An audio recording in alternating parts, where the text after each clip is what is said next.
Saya tadi dari belakang ya, setengah mampu.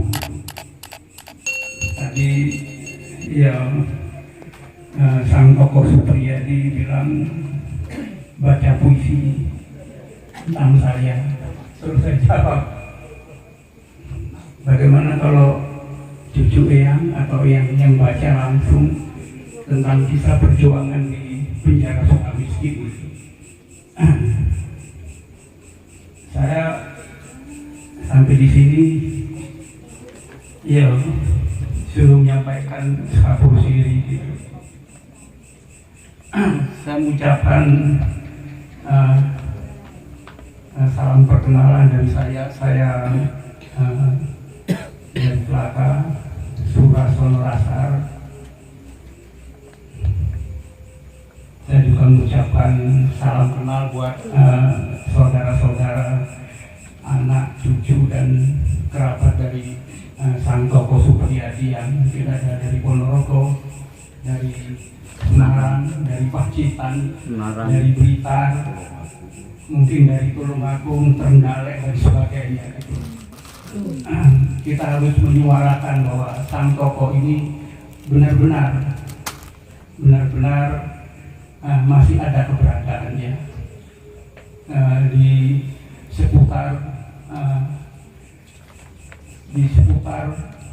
dia mengatakan sang tokoh telah gugur, telah wafat, hilang, moksa dan sebagainya gitu. Ini harus kita ikut bersuara gitu. Karena ini adalah pelurusan sejarah. Ada beberapa buku tentang Supriyadi ya saya tidak tahu tulisannya siapa.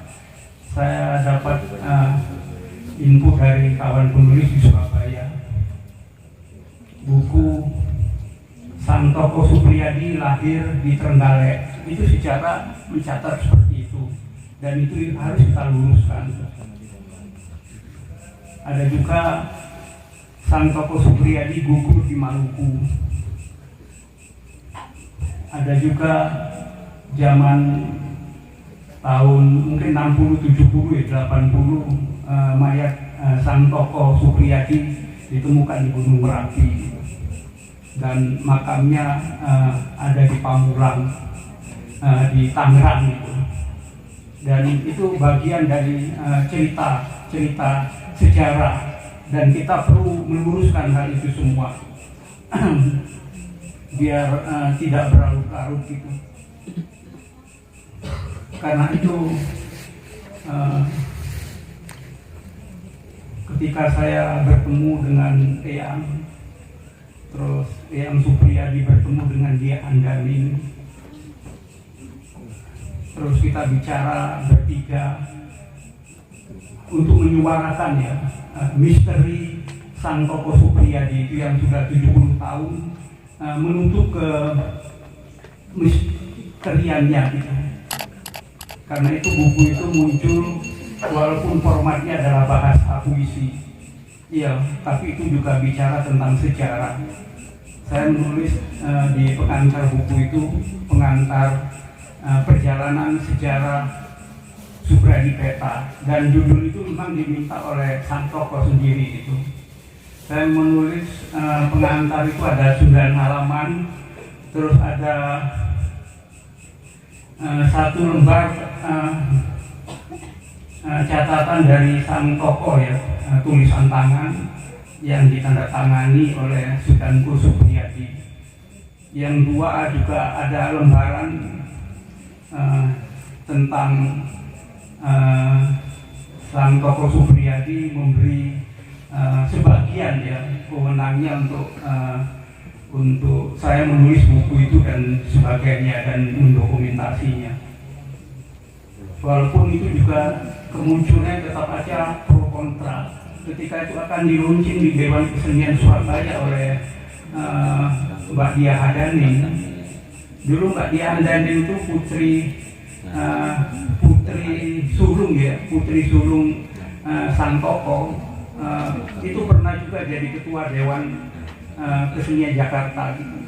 Tapi akhirnya juga gagal launching itu. Akhirnya launching buku perjalanan sejarah Supradipeta dilakukan di Padepokan Songgo Wijoyo ini tahun 2018 kalau tidak salah. Tapi juga fakta sejarah yang itu harus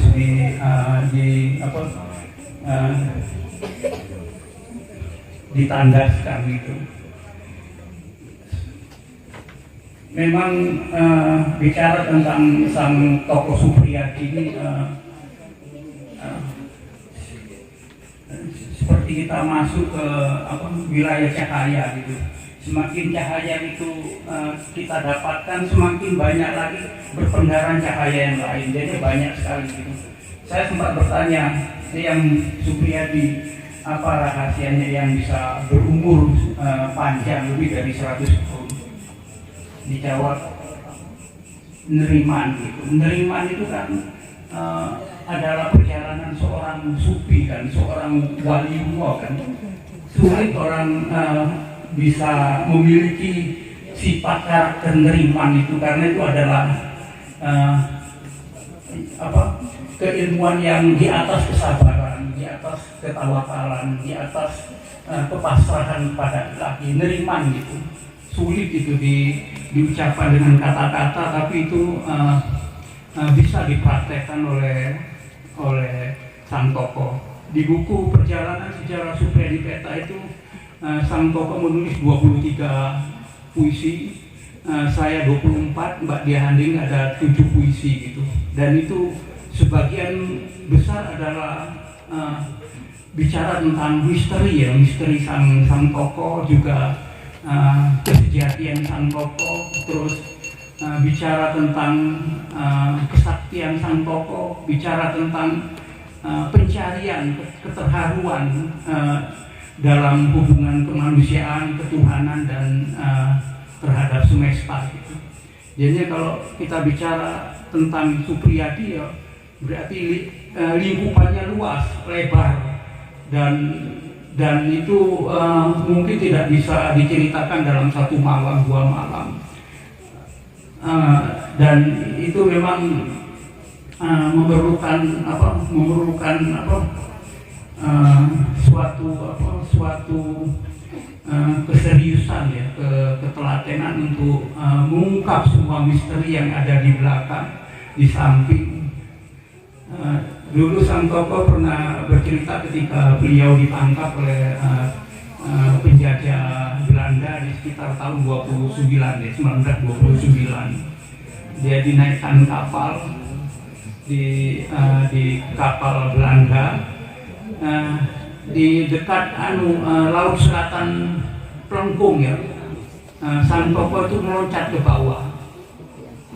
bawah, diberondong oleh senjata penjajah gitu. Dan Eyang Supriyadi berubah wujudnya menjadi 16. Dari kiri mecah menjadi 4 sosok, ke kanan 4 sosok, ke depan 4 sosok, ke belakang 4 sosok, jadi 16 bayangan Supriyadi. Dan yang mungkin sang Supriyadi sulit untuk ditembak oleh seorang sniper sekalipun gitu. Ketika saya tanya, apakah ilmu itu masih ada? Dia bilang itu telah menyatu dengan kehidupan saya.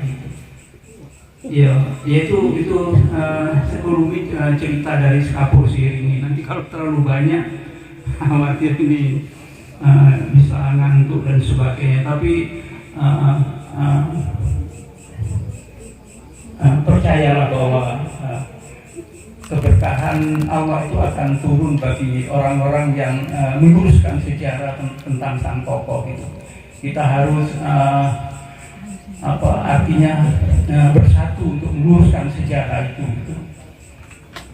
Sebenarnya ya yang paling punya kepentingan di sini sebenarnya adalah negara gitu. Negara yang harus peduli, merespon tinggi gitu dengan kecepatannya untuk meluruskan sejarah sang tokoh Supriyadi itu.